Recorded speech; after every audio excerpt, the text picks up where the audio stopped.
is up, y'all? It is me, Tasha C, and welcome to the Tasha C Show podcast. Shout out to my YouTube and podcast fans, hugs and loves, and safety. Sorry, y'all, I'm tongue tied, but I just appreciate all the support and love I've gotten.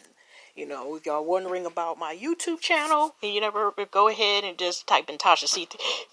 If you are watching, basically listening to this video, look at the description and speaker.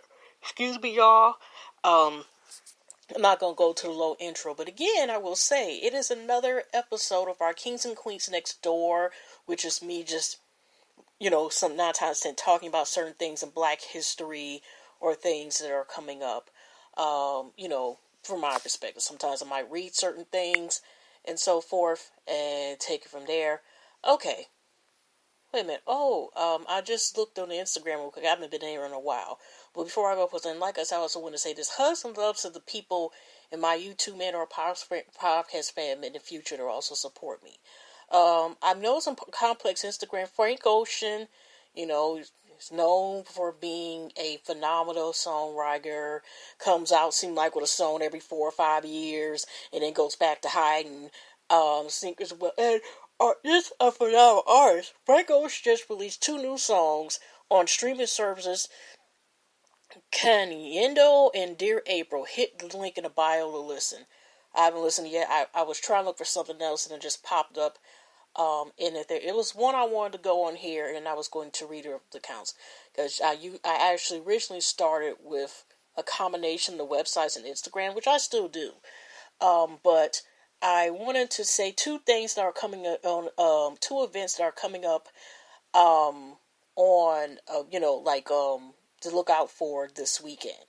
Now, just to say real quick, I brought it up last week / last month, because today's April the 3rd, 2020, on a Friday. We made another week, y'all, even if most of us are in the house. Also, too, this is a whole nother month. So, now, because of what's going on, I like to call Queen B, just being a B to everybody, the Rona. There has been, ever since D. Niceman talked about him breaking world history, and as far as hopefully he's going to get his world records. He had 100,000 people one time, and the day I actually was on when I seen it from the beginning, he had 100, almost 50,000 people one time for quite some time when he was doing like Club Quantine, where he played a lot of songs, because he's actually was first in a rap group, Boogie Down Production, that he did his own rapping, and he's also a producer, rapper, photographer. I didn't know he was a DJ until a couple weeks ago, and he, brought a lot of people together. So I've been seeing a lot of people who've been doing sometimes concerts, and doing now there's the battles of the producers / songwriters with some people. So what is coming up, which is a scene on Timberland, was on a thing that, okay, they had a couple battles, and now the one of the most upcoming 120 classics on Sunday p.m. Eastern Time. I don't know if it's exactly on Instagram. It'll probably be a link, but it is Babyface versus Telly Riley. Okay, that's one thing that's coming up of this upcoming Sunday, and both of them are legends in this game as far as songwriting. They both have Taylor Riley has not really more been like a singer. At the most, he might rap his parts, but he's never been been in singers. But he is producer, songwriter. Also plays instruments. I believe. Stuff like that. Then also Babyface. He's a combination. He's also a singer, songwriter, producer, and so forth. And they have written for themselves and other people. Also, Taylor Riley originally came from the group, Guy, and then also Blackstreet, and then also, Taylor Riley never had an album by himself, not to my knowledge, but also if you heard from Babyface, the group, and I don't know if they did Deli or something, but he originally came from a group called that also did that song classic 2 Occasions, and then he went solo, and the rest is history. And so he was also co-owner about L.A. Reid. Not L.A. Reid. Ella Reid and him created the record company called, you know, Love Face Records, and you look up to that, that has a lot of history that too, But anyway, also too, since it's the month of April, I also want to say real quick about the stuff that is coming on Netflix. Um, that's premiering. Some of it has started off for the day, a couple of days ago, and I'm just gonna list. Some of them are new, some of them are new movies, some are old movies that are being released, and so forth. So let's go ahead. The Players Club came out April the 4th. Nailed It season 4, I said April the 1st. I meant to say that. Touch was Cadillac Records, April the 1st. Lethal Weapon 1 through 4, April the 1st. I got a side eye because, besides Danny Glover, what's his name is in there too. School Days came out April the 1st. If y'all know about that movie, it was like really kind of it's a Spike Lee production, and it kind of dealt with like the fraternity, the sorority thing, the popularity thing, the colorism thing, whatever. Players Club is one of Ice Cube's movies, which he also had starred in. Not one of his main characters, but he did stand out significantly in the film. And Jamie Foxx and God rest his soul, Bernie Mac was in there, and Lisa Ray. That was kind of her breakout role, so forth. So it dealt with like the strip club. It was a fictional story, but just in case. I don't know what no is. Cadillac Records was kind of based on the Cadillac Records, including Beyonce being one of the characters. What was that singer that sang At Last? I'm tongue-twined, y'all. But also, just to let y'all know, okay. And the classic, the hot-ass mess. Excuse me, y'all. Soul Plane. This is all on April the 1st. The new original Coffee and Careen, which is coming out today, which is April the 3rd. It's a movie, like I said, starred Conji Henson. I don't know yet, but like I said, also check out our Cork, which is already on Netflix. LA Original comes out April the 10th.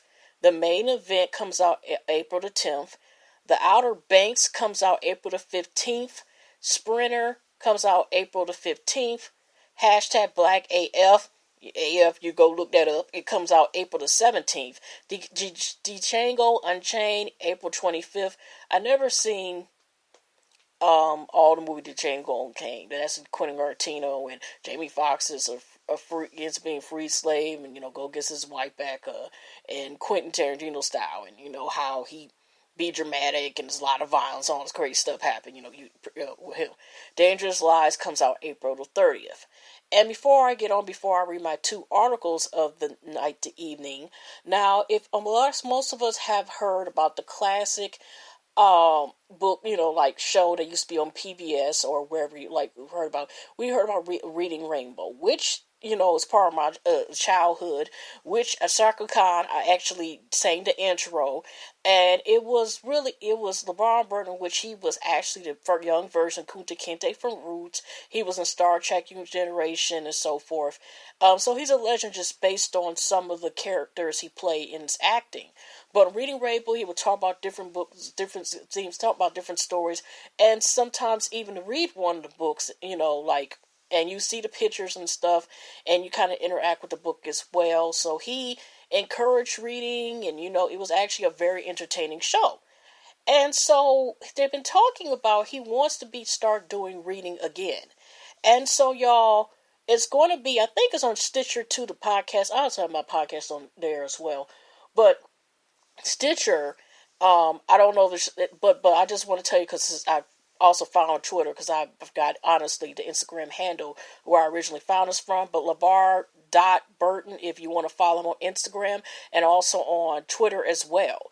Now, y'all, the drum roll, please, and this is what's supposed to be starting. He said the first episode, guess what, y'all, is today, April the 3rd, this Friday, and also you can, I guess, find it, hopefully he has it on replay afterwards, but it's LeVar Burton Reads, and his Twitter live stream at LeVar Burton, his name just together, this is Twitter handle name. And Mondays is for children, which is at 9 a.m. Pacific time and 12 p.m. Eastern time. Wednesdays for YA, which is for young adults, which is pretty much young adults. It's really just older kids. But okay, I'm not about to get that. But 3 p.m. Pacific time and 6 p.m. Eastern time. And Fridays for Adults, which is the first one he's premiering starting tonight. 6 p.m. 6 p.m. Pacific time, 9 p.m. Eastern time, y'all. So y'all get ready to hear, the revised version of LeVar Burton Reads. I'm looking forward to seeing this. That sounds dope. Okay. So, anyways, let me go ahead and get off of here and read 2 articles. Now, I end up deciding to read about this living legend. I heard about her, but I never, I'm not going to lie, listened to her music as of yet or anything. But the reason I just decided, not to say the last bit, but I decided to go ahead and read a mini article about her, because I've seen someone on YouTube that I've been recently since February and March, really, the end of February and beginning of March, throughout March and April, that I found out, which they've been over a long time. They called Double Toasted, and to me, it's just hilarious. There were recommendations ever since that Tyler Perry Fall for Grace movie came out, and I decided to click on and watch them, and I thought hilarious, and I found them on Twitch. And I just found, recommendation one of their older videos that came out, the controversy, with Zoe Sandia playing Nina Simone. So I'm like, they were talking about it, because they talk about different topics, movie, TV reviews, video games, and so forth, just if you're wondering who I am, who they are. And they also have a podcast, if you want to hear auto form of their Twitch shows and stuff. They also have a website. So they have it on SoundCloud and Spotify, I think. Probably Apple too, but I do know they're on both SoundCloud and Spotify.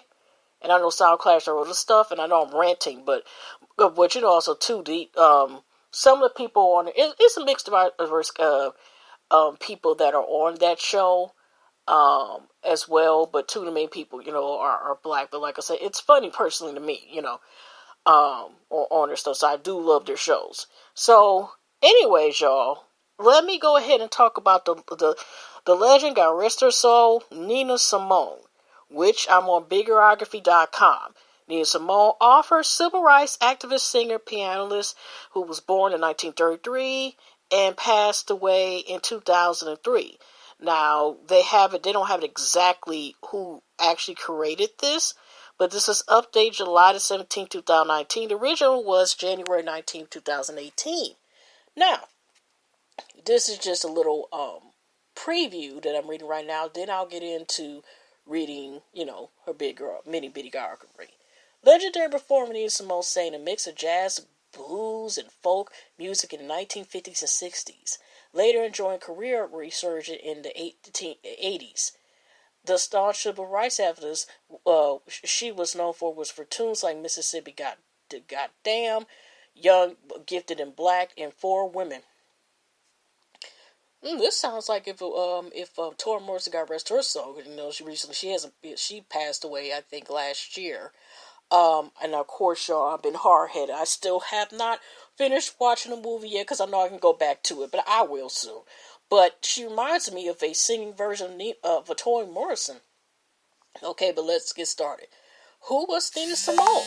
Born on February 21st, 1933 in Tyler, North Carolina, Nina Simone studied classical piano at the Juilliard School in New York City, but left early when she ran out of money. Performing in nightclubs, she turned to her interest to jazz, blues, and folk music and released her first album in 1957, scoring a top 20 hit with the track I Loves You Porgy. In the 60s, Simone expanded her repertoire in experimental fashion while becoming identified as a leading voice of the civil rights movement. She later lived abroad and experienced major mental health and financial issues, though she enjoyed a career mental surge in the 1980s. Simone died in France on April 21st, 2003. Background in early life. Born Ennis Kathleen Warmont on February 21st, 1933 in Tyler, North Carolina, Nina Simone took music at an early age, learning to play piano at the age of 3 and singing in her church's choir. Simone's musical training over the years emphasizes classical repertoire along with the lines of Beethoven and Brahms, with Simone's later expressing the desire to have been recognized as the first major African American concert pianist. Her music teacher helped her establish a special fund to pay for Simone's education, and after finishing high school, the same fund was used to send the pianist to the New York City's famed Juilliard School of Music to train. Simone taught piano and worked as an accompanist for other performers while at Juilliard, but she eventually had to leave school after she ran out of funds.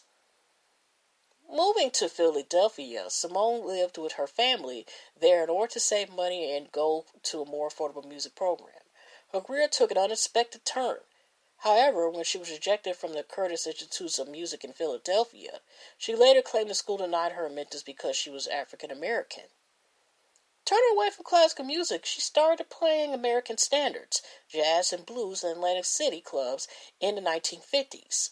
Before long, she started singing along with her music at the beats of a bar owner. She took the name Nina Simone. Nina derived from the Spanish word Nina, and I hope I'm saying that correctly, came from a nickname used by her then boyfriend, while Simone was inspired by French actress Simone Siren. I forgot to mention, I already know I'm reading about 16 minutes in, and y'all, just to warn y'all, just in case I tear up some words, y'all know how this is. The performer eventually won over such fans as Leslie Hughes, Lorraine Hansberry, and James Baldwin. The innovative fusion of styles. Simone began recording her music in the late 1950s under the Bethlehem label, releasing her first full album in 1957, which featured Playing Old Ring and the title track Little Girl Blue. It also included her lone top 20 pop hit with her version of I Love You Porgy from the George R. Martin's musical Porgy and Bess, which I've seen that musical. It was kind of sad. It was interesting, but it was sad to me. I've seen it during high school in a fine arts class. Under different labels, Simone released a bevy of albums from the late 50s throughout the 60s and early 70s, including records like The Amazing Nina Simone 1959, Simone Sings Elton 1962, Wild is the Wind 1966, and Silk and Soul 1967. She also made her cover songs of popular music, eventually putting her own spin on such songs as Bob Dylan's The Times They Are Come A-Changing and the Beatles' Here Comes the Sun. And she showed her central side with checks like Take Care of Business on 1965's I Put a Spell on You and I Want a Little Sugar in My Bowl. On 1967, Nina Simone Sings the Blues. In many ways, Simone's music defies standard definitions. Her classical traits are short more though, no matter what song she played, and she drew from a well sources that included gospel, pop, and folk. She was often called the High Priestess of Soul, but she hated that nickname. She didn't like the label of jazz singer either. If I had to be called something, it would have been a folk singer because there was more folk and blues than jazz in my playing, she later wrote in her autobiography. I'll try to get another mission and see if I can find her, Been a couple of hit and misses, recently. Prominent civil rights singer. By the mid-1960s, Simone became known as the voice of the civil rights movement. She wrote Mississippi Goddamn in response to the 1963 assassination of Medgar Evers and the Birmingham church bombing that killed 4 African-American girls. She also penned for written qualities of the complex histories of the court of African-American female figures and young, gifted, and black, borrowing the title from a play by Hansberry, which became a popular anthem. After the assassination of Reverend Martin Luther King Jr. in 1968, Simone bassist Greg Taylor penned Why? The King of Love is Dead, which was performed by the singer and her band at the Rosebery Music Festival. During the 60s, Simone had prominent hits in England as well as I Put a Spell on You, I Ain't Got No, I Got Life. Do What You Gotta Do and To Love Somebody, with the latter penned by Barry and Robin Gibb and originally performed by their group, the Bee Gees. Struggles and Career Renaissance. As the 1960s drew to a close, Simone, tired of the American music scene and the country's deeply divided racial politics.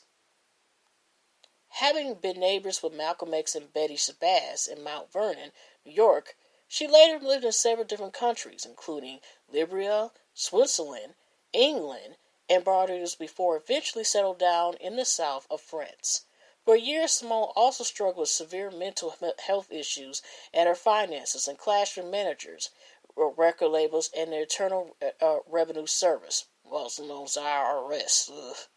Simone, who had taken a break from recording in the mid-70s, returned in 1978 with the album Baltimore, with the title track a cover version of Randy Newman's tune. Critics gave the album a warm reception, but it did not fare well commercially. Simone went through a career renaissance in the 1980s when her song My Baby Just Cares For Me was used in the Chanel No. 5 perfume commercial in the United Kingdom.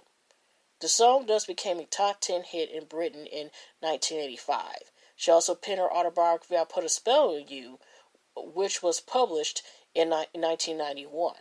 Her next recording, A Single Woman, came out in 1993. Touring periodically, Simone maintained a strong fan base that filled concerts wherever she performed.